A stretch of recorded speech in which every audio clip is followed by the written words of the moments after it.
बहनें ऐसी क्यों होती हैं? मैं अपनी बहन को ज़्यादा पसंद नहीं करता था। उसकी शादी हो चुकी थी, लेकिन मैं कभी भी उसके घर नहीं गया। बस माता पिता ही जाते थे। मुझे पता भी नहीं था कि वह किस हाल में है।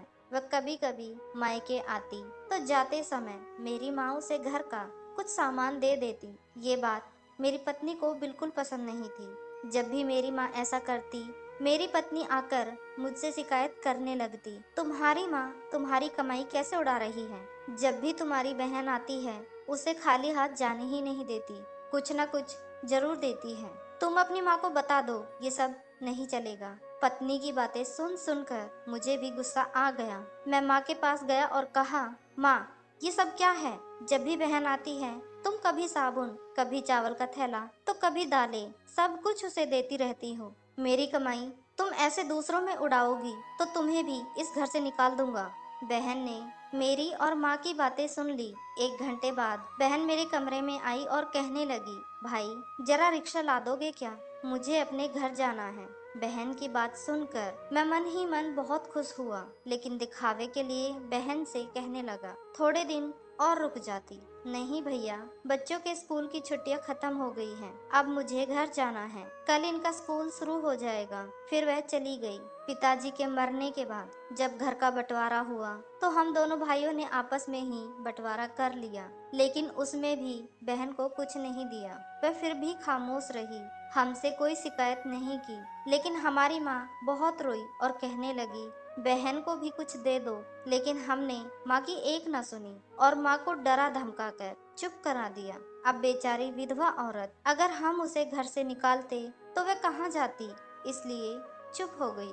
भाई साहब ने अपना हिस्सा बेचकर शहर जाकर नया काम शुरू कर दिया और वहीं रहने लगे। हमने अपनी बहन के साथ जैसा व्यवहार किया था उसकी सजा तो हमें मिलनी ही। भाई साहब का कारोबार बर्बाद हो गया और वह मजदूरी करके अपना पेट पालने लगे। मेरे बड़े बेटे को भी टीबी हो गया। उसके इलाज में लाखों रुपए खर्च हो गए। जो भी मेरे पास था सब कुछ खत्म हो गया और मुझे कर्ज लेना पड़ा। हाल इतना बुरा हो गया कि खाने के भी पैसे नहीं थे। घर में कुछ राशन नहीं था। मैं अकेला कमरे में बैठा सोच में गुम था कि मेरी बहन आ गई। उसे देखते ही मेरी पत्नी ने कहा, आ गई मनहूस। बहन को देखकर मैं भी गुस्सा हो गया, लेकिन अपने गुस्से को दबा लिया। वह मेरे बच्चे के पास गई, उसे देखा और फिर मेरे पास आकर बैठ गई। मेरे भाई, क्या तुम परेशान हो? ये कहते हुए उसने मेरे सिर पर हाथ फेरा। बड़ी बहन हूँ तुम्हारी, तुम मेरी गोद में खेले हो। अब देखो, अपनी बहन से भी बड़े हो गए हो कि अपनी बहन को कुछ भी नहीं बताते हो, अपना दुख भी नहीं बांटते। यह कहते हुए उसने अपने सोने के कंगन निकाले और मेरे हाथ में रख दिए। मेरे भाई, परेशान ना हो, ये कंगन बेच दो, अपने घर का राशन भर दो, अपने बच्चे का इलाज भी करा दो, और पैसों की जरूरत हो तो बेझिझक कह देना अपनी बहन से, मैं तुझे इस हालत में नहीं देख सकती। और हाँ, जाकर नाई से अपनी दाढ़ी भी बना लेना। देख कितनी बढ़ गई है। मैं आश्चर्यचकित होकर बहन को देखे जा रहा था और वह कहने लगी, भाई इस कंगन के बारे में किसी से ना कहना, तुझे मेरी कसम है। मेरे माथे को चूमा और कहने लगी, चलती हूँ, तेरे जीजा जी और बच्चे आते ही होंगे, फिर आऊंगी। मैं पहली बार उसे घर के बाहर तक छोड़ने आया। देखा तो पैर की चप्पल भी टूटी हुई थी। उसने कपड़े भी तो वही पुराने ही पहने हुए थे। मैं बस देखता ही रह गया। मैंने तो कभी अपनी बहन की घरेलू हालत जानने की कोशिश नहीं की, लेकिन जब उसने मुझे बुरे हाल में देखा तो दौड़ती हुई आई और अपने सोने के कंगन भी दे दिए ताकि मैं अपने बच्चे का इलाज करा सकूं और अपने घर का हाल सुधार सकूं।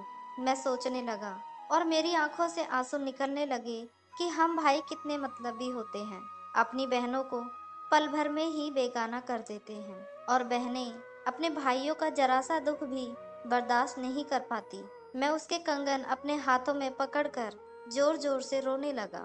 दोस्तों, आपकी बहन अपने ससुराल में न जाने कितने दुख सह रही होगी।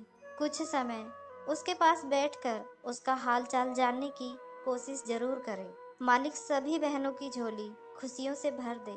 दोस्तों, मैं आशा करती हूँ कि भाई बहन की ये छोटी सी कहानी आपको पसंद आई होगी। कहानी पसंद आई हो तो लाइक, शेयर और सब्सक्राइब कीजिए।